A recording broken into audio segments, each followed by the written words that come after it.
मित्रों, नमस्कार।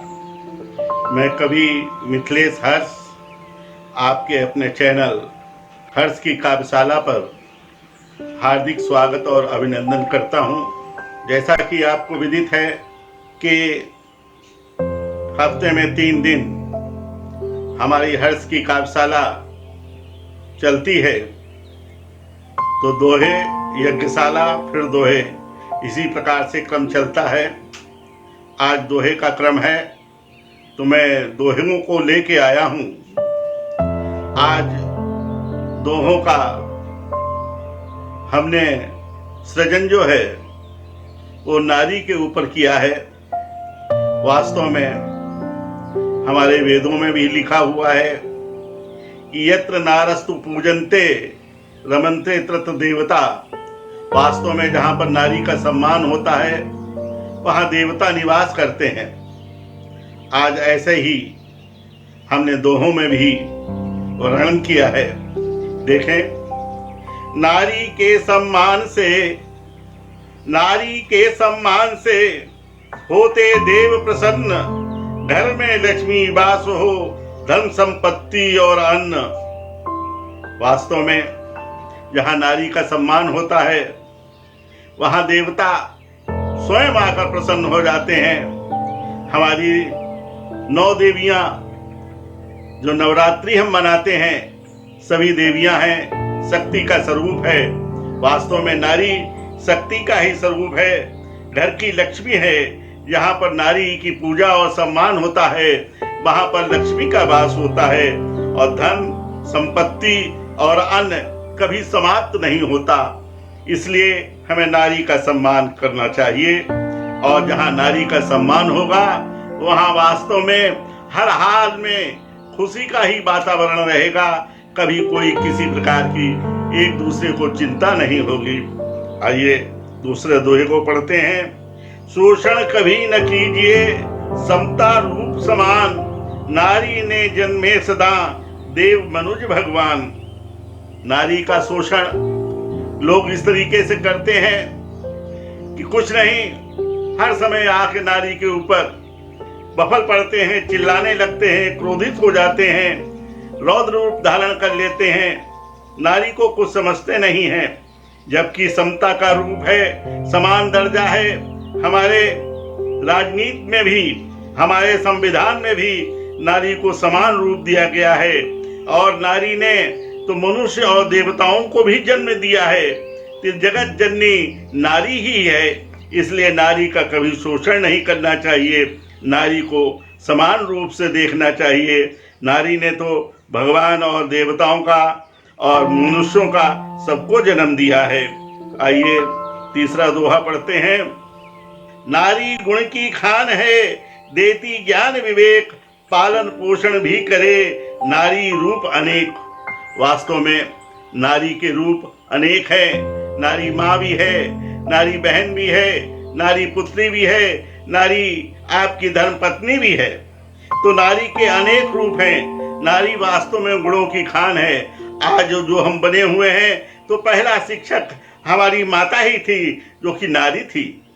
वास्तव में उसने उंगली पकड़कर हमको चलना सिखाया, हमको सिखाया कि पापा कहो, पिताजी कहो, माँ कहो। ये सब बातें नारी ने ही हमको सिखाई, और उसी की बोली को, उसी की भाषा को हमने जीवन में अपने उतारा। वास्तव में नारी तो विवेक, ज्ञान और विवेक की खान है। वास्तव में उसने हमारा पालन और पोषण भी किया है।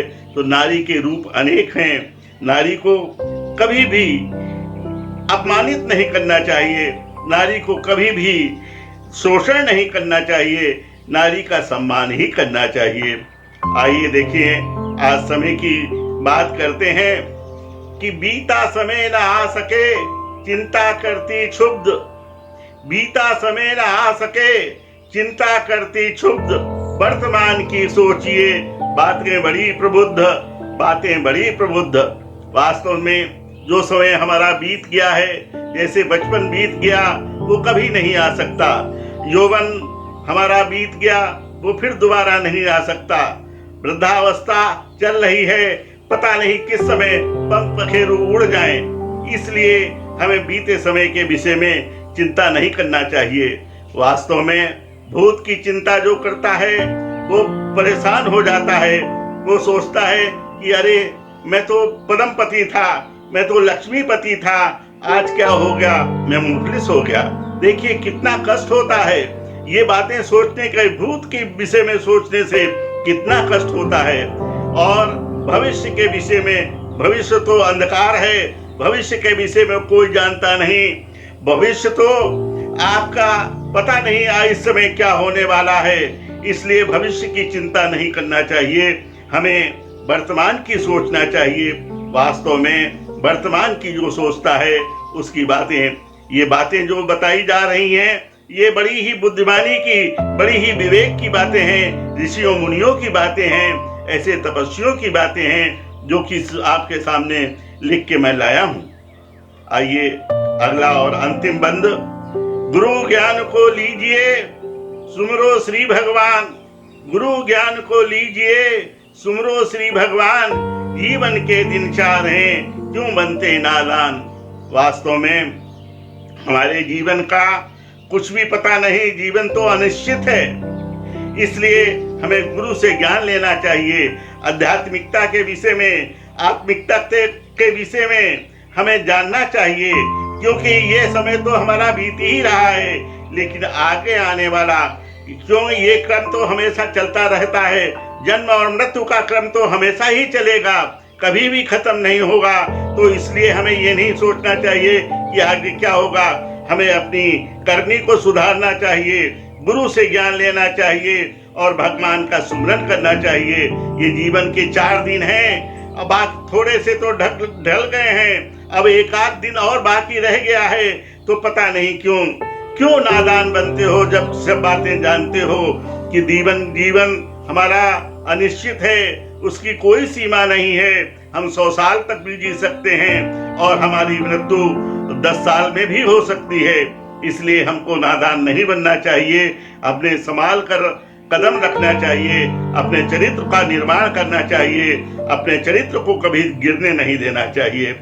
इन शब्दों के साथ मैं वाणी को विश्राम देने से पहले आपसे ये आग्रह करूंगा कि अगर हमारे ये दोहे आपको पसंद आए हों तो वास्तव में आप इन्हें लाइक करें, कमेंट्स करें, शेयर करें और चैनल को सब्सक्राइब करें। वास्तव में आपका ये कार्य हमें ऊर्जा प्रदान करेगा, नई कल्पना शक्ति प्रदान करेगा, जिससे कि हम अच्छे से अच्छा सृजन करने से हमको प्रोत्साहन मिलेगा कि अच्छे से अच्छा सृजन करो। हमारी बात को लोग सुनते हैं, सोचते हैं, समझते हैं। इसलिए आपसे निवेदन यही है कि आप लाइक, कमेंट, शेयर करें और चैनल को सब्सक्राइब करना ना भूलें। धन्यवाद। जय हिंद, जय भारत।